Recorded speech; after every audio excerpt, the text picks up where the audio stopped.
Hello বন্ধুরা, চলে এসেছি নতুন একটি ভিডিওটি নিয়ে। তো ভিডিওটি হলো এবছর 2025 শিব চতুর্দশী উপলক্ষে শিব ঠাকুরের যে ছবিটি এঁকেছি তার লং ভিডিও, এবং ভিডিওটিতে প্রথম থেকে কীভাবে মহাদেবের ছবিটি স্কেচ করেছি এবং শেষ পর্যন্ত কীভাবে জল রং দিয়ে তৈরি করেছি তা এই ভিডিওর মধ্যে তুলে ধরব।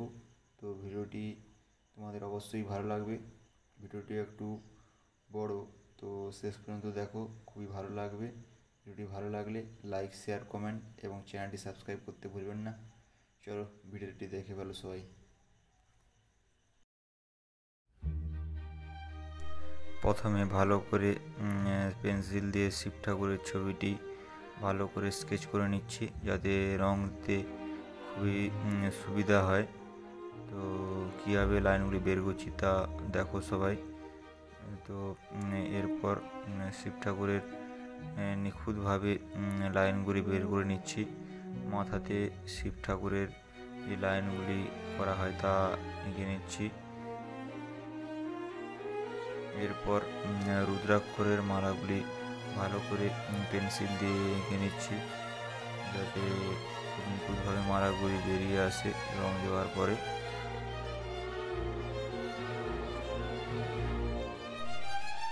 লাস্টে ভালো করে দেখে নিচ্ছি কোথাও ডিটেলিং বাকি রয়েছে কিনা, সেগুলি করে নিচ্ছি ভালো করে। এরপর ছবির নিচে একটি সিগনেচার।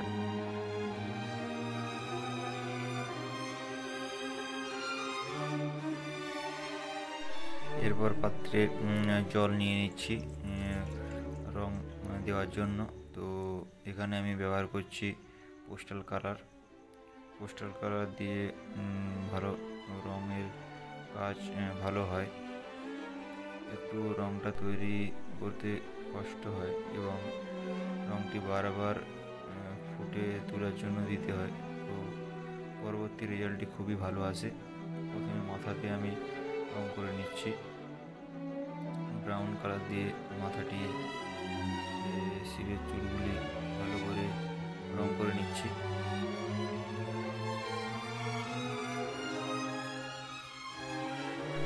এরপর সাইডে ব্যাকগ্রাউন্ডে হলুদ কালার দিয়ে রং করে নিচ্ছি। তো তারপর শিবের মুখে নীল কালার দিয়ে ভালো করে ফাস্টন ছেড়ে নিচ্ছি।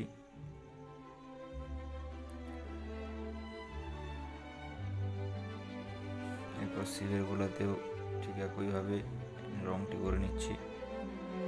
খুব হালকাভাবে ফাস্টনটি ছাড়বো প্রথমে আমরা।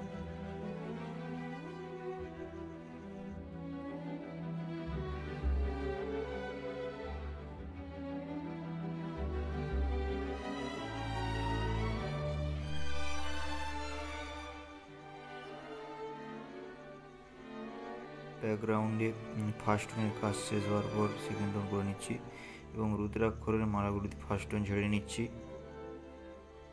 খুব ভালো করে। তো এরপর শিবের জটাতে ডিটেলিংয়ের কাজ শুরু করে দিয়েছি সেকেন্ড টোনের মাধ্যমে। খুব নিখুঁতভাবে মাথার চুলের জটারগুলি বের করছি। এরপর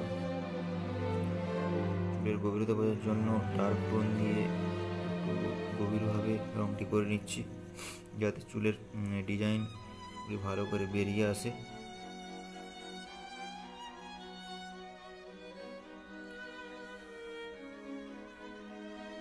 এরপর আমরা কানের নিচের দিকে চুলের ডিজাইনটি করে নিচ্ছি ভালো করে।